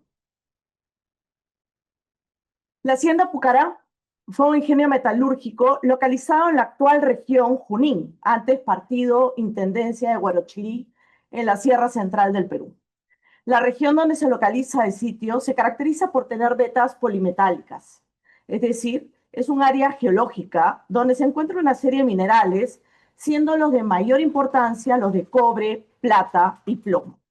Debido a la riqueza minera que este territorio ostenta, los europeos bautizaron con el nombre de Nuevo Potosí en el siglo XVI. Potosí sabemos que es la mina más importante de plata de Sudamérica, ubicada actualmente en territorio boliviano.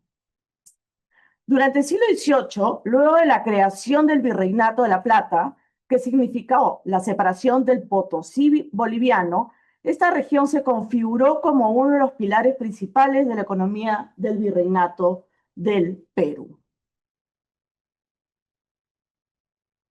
A inicios del siglo XXI se planteó un proyecto de explotación de cobre en esta mina.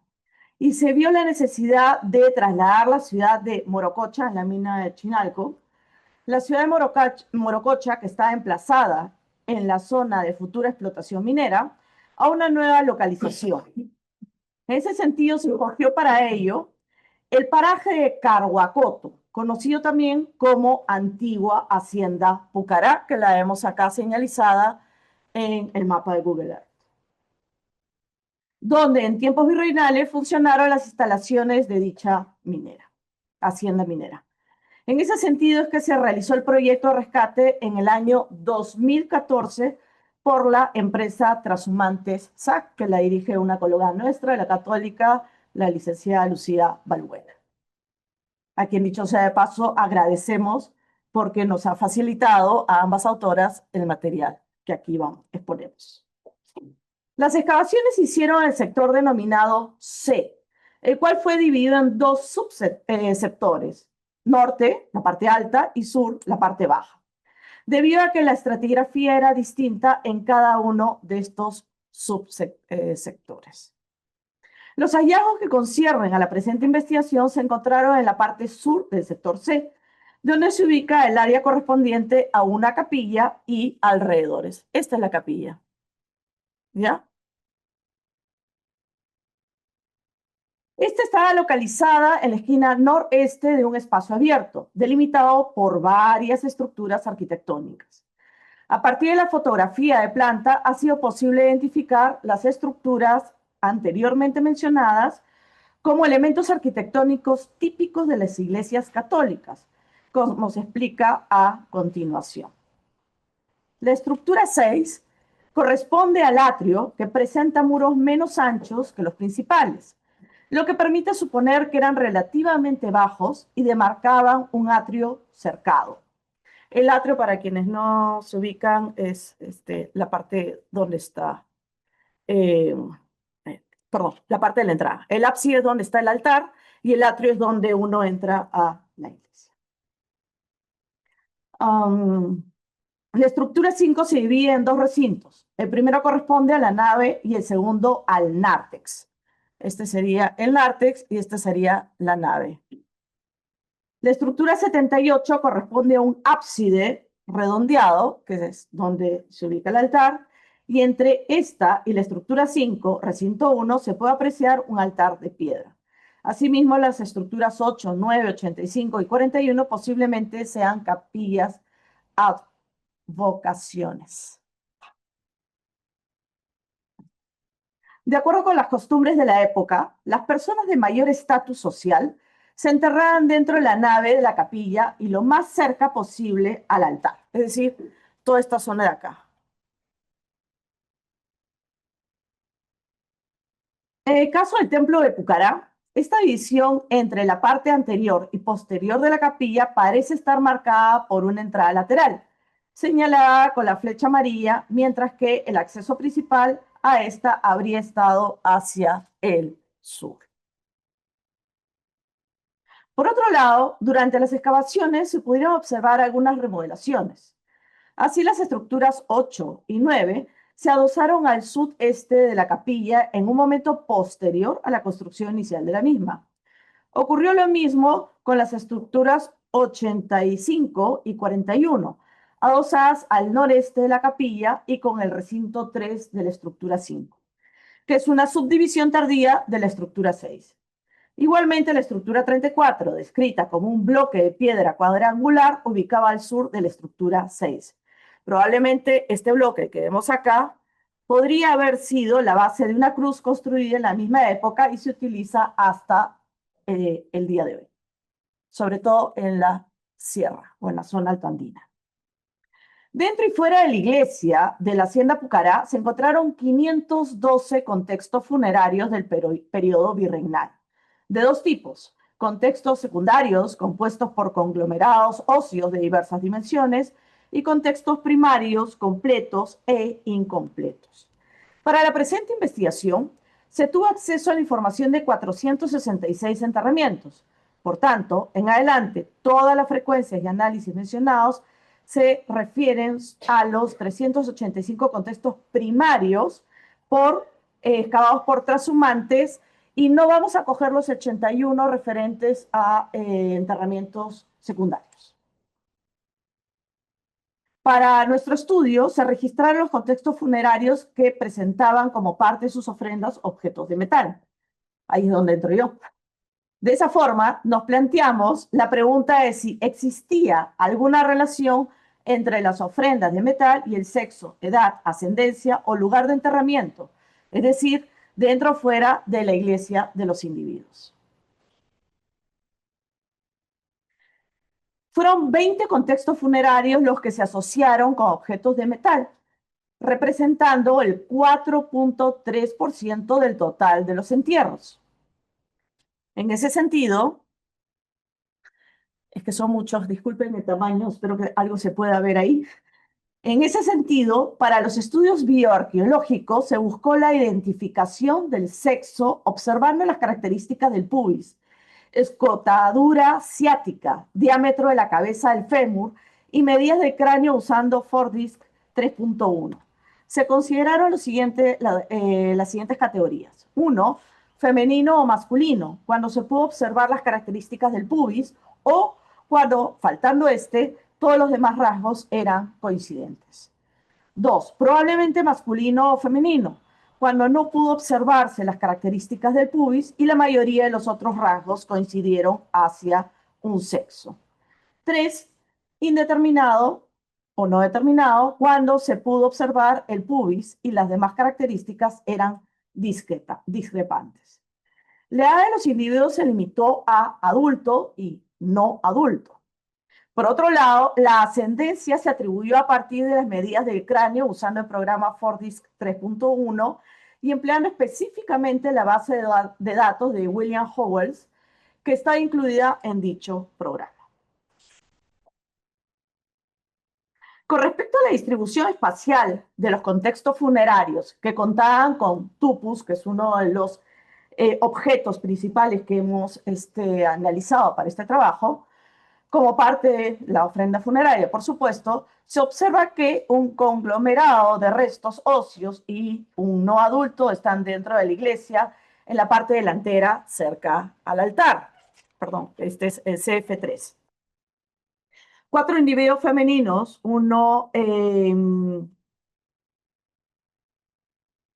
cuatro individuos femeninos, un no identificado, un no adulto, 3 conglomerados socios se encuentran ubicados dentro de la iglesia en la parte de atrás.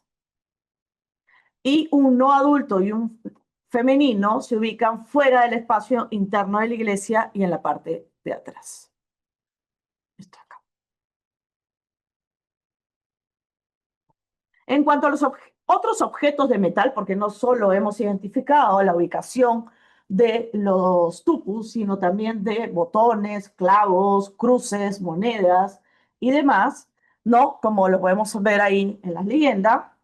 En cuanto a los otros objetos de metal, un individuo femenino con la medalla de San Francisco de Paula y uno no determinado asociado a 6 clavos de cajón se encuentran dentro de la iglesia, en la parte de adelante. Un individuo masculino con una cruz con la imagen de Jesucristo se ubica fuera de la iglesia en la parte delantera.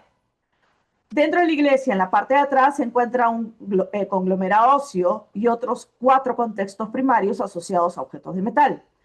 Un individuo masculino estaba asociado a un botón, un adulto de sexo no identificado estaba asociado a un dije de plata, un arete y 5 fragmentos de clavos.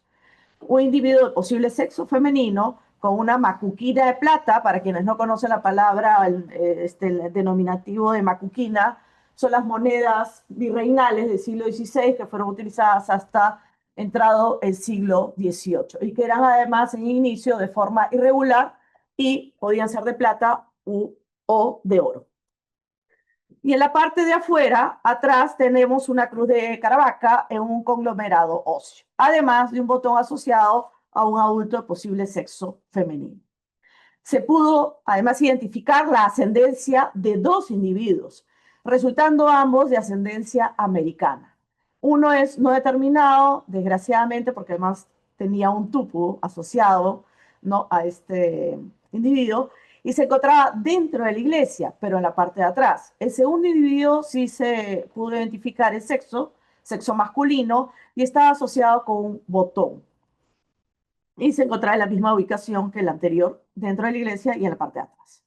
Por otro lado, se eligieron 6 objetos de metal, los que fueron sometidos a una caracterización y evaluación química aplicada no destructivamente por la técnica de fluorescencia de rayos X. Luego fueron preparadas las muestras para caracterización y evaluación microestructural por microscopía metalográfica óptica y por radiografía digital. Se analizaron 5 tupus, cuyas aleaciones están compuestas principalmente como componentes de aleación de 2 y 3 elementos, siendo el cobre, claro está, el elemento principal. Hemos registrado 2 tupus de cobre estaño y 3 de cobre plomo estaño. El contenido de estaño en la aleación binaria va de 9 a 34.4%, mientras que para la ternaria va de 1.3 a 7%. Esta última aleación no ha sido documentada en la bibliografía actual. Es una aleación ternaria que recién hemos podido identificar para este trabajo. Uno de los tupus con aleación binaria presenta una iconografía precolombina y el otro transicional. Me refiero a este precolombina y a este transicional, que ya los mencionaré en su momento. Mientras que los otros 3 presentan una forma e iconografía que no es acorde a dicho periodo, es decir, al precolombino o transicional, sino más bien estos tupus, por la iconografía y la forma de elaboración, pertenecen al virreinato. Además, la cronología propuesta por Verástegui lo sustenta. Lo que proponemos es que los artesanos que fabricaron estos 3 tupus, ¿no?, fueron plateros indios quienes plasmaron un sincretismo en la iconografía y en la forma de los objetos. En esta región se encuentran de manera conjunta una serie de minerales, como ya lo hemos dicho al inicio, siendo los de mayor importancia pues los de cobre, plata y plomo.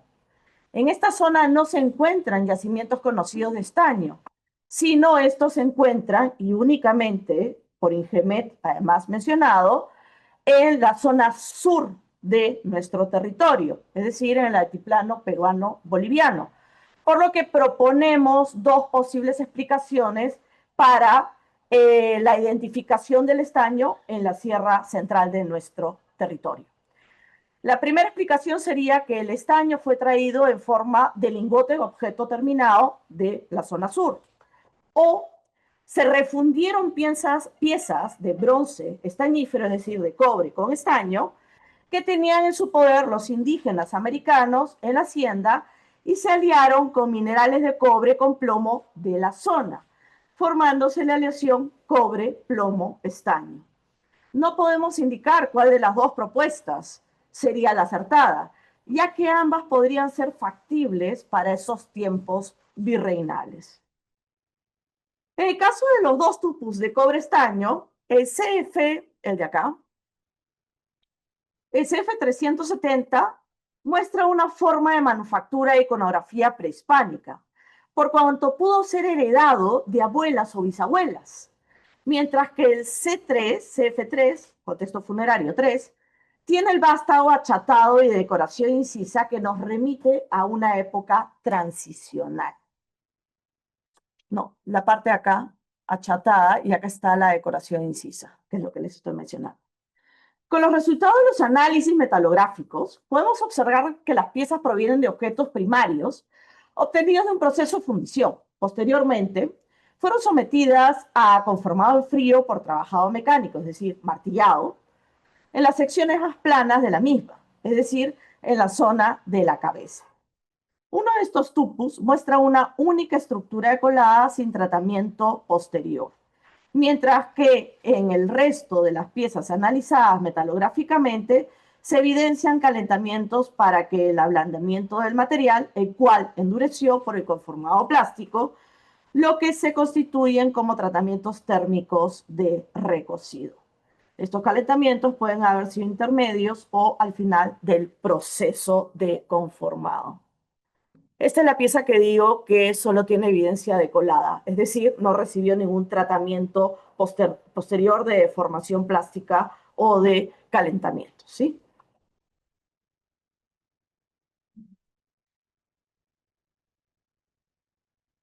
En cuanto a la cruz, esta no pudo ser analizada por microscopía óptica por cuanto se encontraba muy corroída y no hubo evidencia de metal sólido. La composición química evidencia una aleación de cobre-plomo. Se le realizó una radiografía, como la pueden observar ustedes en la parte derecha, en la cual se pudo observar que estaba elaborada de una pieza monolítica, es decir, de una sola pieza. De sección variable, además, evidencia daño por corrosión. Vamos ahora a la propuesta cronológica del sitio y sobre todo del uso de la iglesia. Calcular el tiempo de uso de esta iglesia como lugar de enterramiento no es nada fácil. Las fuentes documentales sugieren que el tiempo de mayor apogeo de la minería en esta región de Huarochirí durante el virreinato fue durante el siglo XVIII. Pero existe documentación que indica que el inicio de esta actividad fue mucho más temprano, por lo menos desde finales del siglo XVI.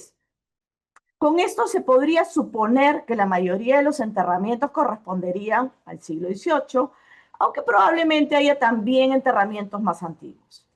Respecto al momento final del uso funerario de la capilla, se debe considerar la cédula real de 1787, por la cual Carlos III,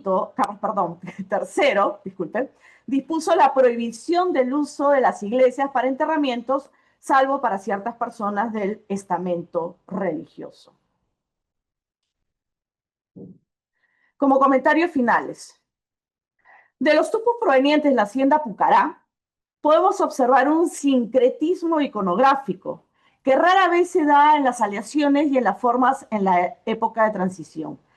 Las evidencias arqueológicas dan cuenta de que los tupus se vienen elaborando desde 300 después de Cristo aproximadamente, y con la llegada de los europeos algunos aspectos variarán, pero su uso seguirá hasta el día de hoy, como lo hemos podido comprobar en estudios anteriores, por ejemplo, en Tupe, en la zona de Yauyos, en la Sierra de Lima.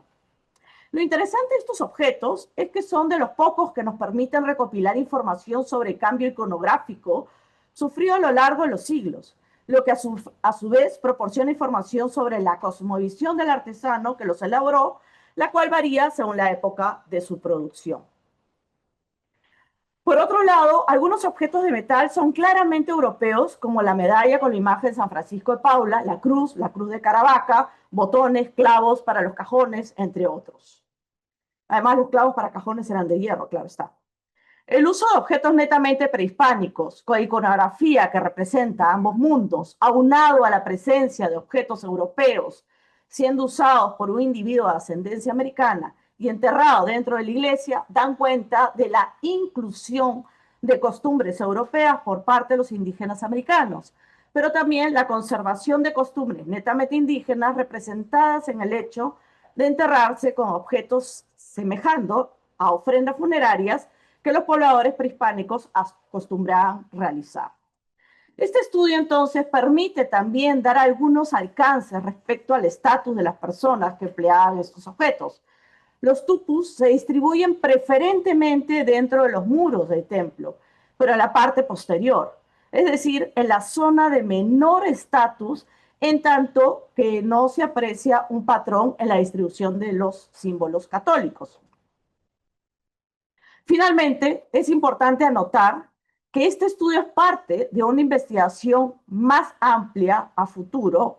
Esperamos incorporar en el análisis otros objetos de metal que no están asociados a un individuo o conjunto de individuos en específico, sino que fueron removidos de su ubicación original durante los sucesivos enterramientos en el saturado espacio del templo. Igualmente estamos a la búsqueda de fondos para realizar análisis genéticos y poder conocer así la ascendencia de una mayor cantidad de individuos. Muchísimas gracias y espero haber llegado al tiempo oportuno.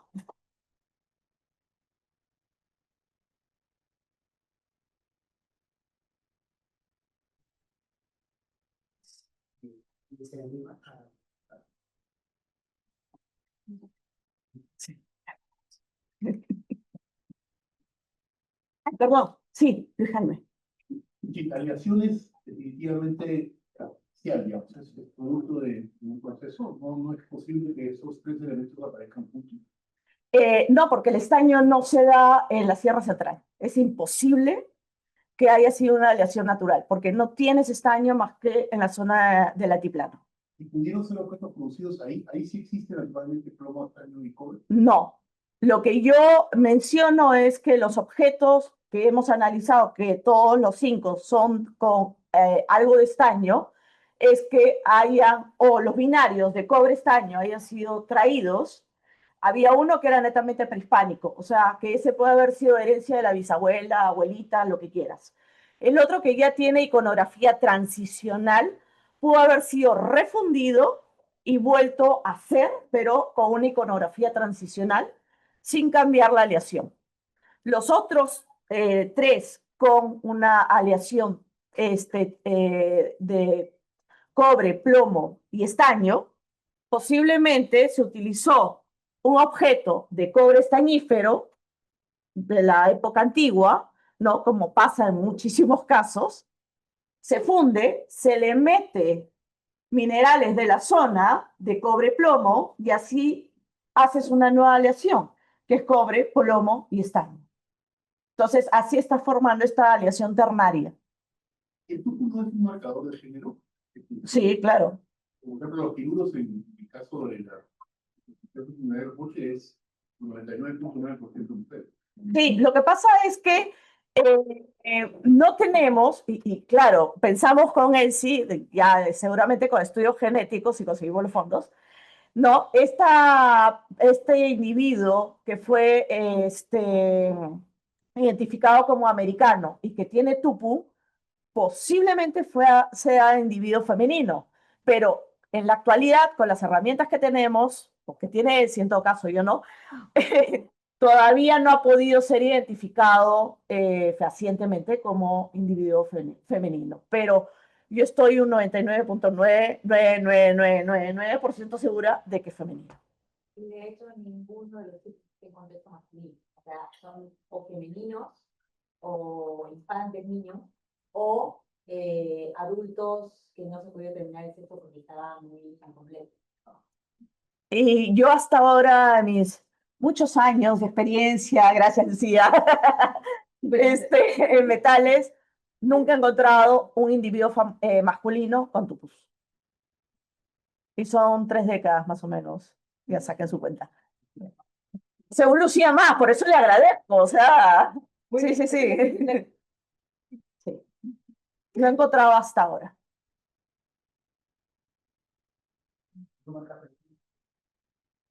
Ni en uso actual, por si acaso, ¿no? Contemporáneo. Ahora, quizá. Bueno, ok.